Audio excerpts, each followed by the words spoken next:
was a kid, this brother right here, this brother right here, had brothers in a chokehold when I was 15.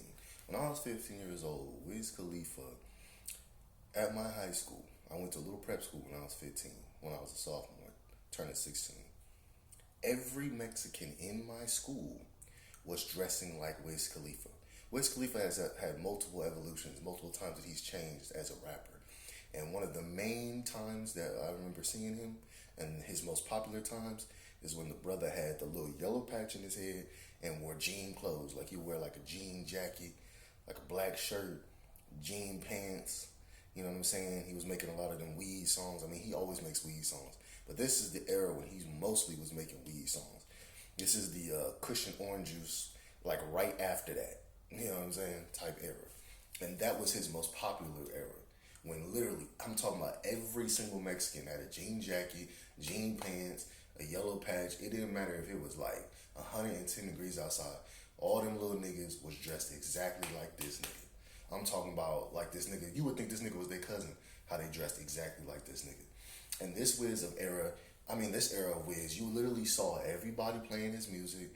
I roll up, you know, I'm on my level, yeah, you're on my level, black and yellow, black and yellow. I mean, literally, those are the songs you heard all the time. You heard Mesmerize all the time, you know what I'm saying?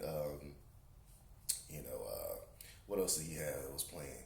You know, almost every feature Wiz had was super big. He had that 5 o'clock in the morning song with T-Pain.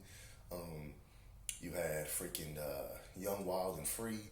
You know, when that little era where he was doing songs with Snoop Dogg, and he has that movie with Snoop Dogg. You know, that like high school movie that's really just about weed. Like the whole point of the movie is just smoking weed, and Snoop Dogg is like a 40-year-old senior in high school, and it's like a nerd. And then he like goes and he gets him some coochie, bro. Starts dressing more swagged out and shit. It's a pretty funny little goofy movie. You know what I'm saying? Kind of like a How High type of movie. Because in that era, it was like Snoop and Wiz were just like thicker than thieves, man. Like, you know, and a lot of people would compare Wiz to Snoop Dogg because they both skinny. You know what I'm saying? Same thing with Nipsey. They used to always constantly compare Nipsey to Snoop Dogg because he's a crib and because he's a rapper or whatever. Rest in peace to Nip. You know, and this was just that era. You know, we had the little French Inhale. We had that song. You know what I'm saying? Young and wild and free. I was like obsessed with that song when I was like 15. So what? I keep it rolled up, sagging my pants, not caring what I show. Keep it real with money. Keep it playing for these hoes. Like I was like really obsessed with that song. Roll joints bigger than King Kong's fingers and smoking lows down to the extender. You a class clown and I skip for the damn with your bitch smoking grade. Like I was like really into that song, bro. That song was like embedded in my brain. You know what I'm saying? That's how much people was really rocking with Wiz. This nigga used to get so many views on it didn't matter what song he made, it got hella views. Like everybody was so into him. Even adults was listening to him. I roll up whenever you call me.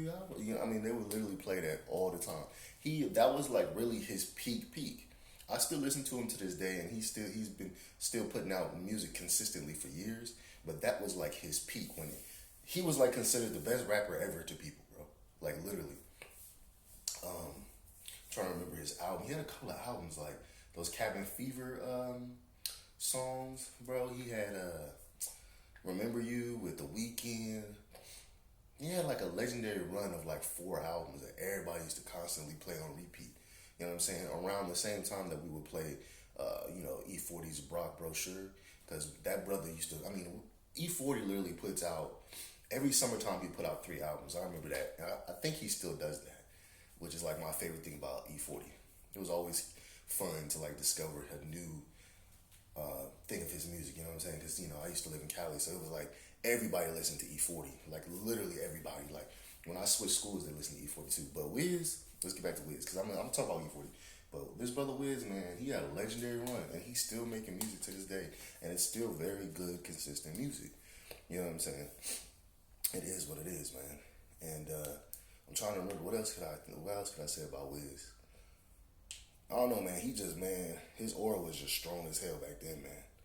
That yellow patch Wiz aura. That was back when it was like the swag period, where everybody was like a G6, like a G6. They'd have a shirt that says swag. You have those little goofy 3D glasses with no lenses in it. They would have a shirt that says "I love my haters." Like that was the swag era, bro. They literally every Mexican in school used to dress like this nigga Wiz. And if they didn't dress like Wiz, they were the I love haters kind of homies, bro. That's like when brothers was shopping at Route 21, Spencer's, and kind of mixing those outfits together, bro. And then like 2 years before that was like the alternative style. Like if you lived in a white neighborhood, it was like wearing those damn Walmart shirts and telling people that they were from Spencer's was like the big thing. Like you'd have like an Elmo shirt on, Perry the Platypus shirt on, and be like, "Oh yeah, I got this from Spencer's," knowing damn well your ass paid $8. Your mom bought it for you from Walmart. But yeah, I got more to come, bro. I got a whole bunch more to come.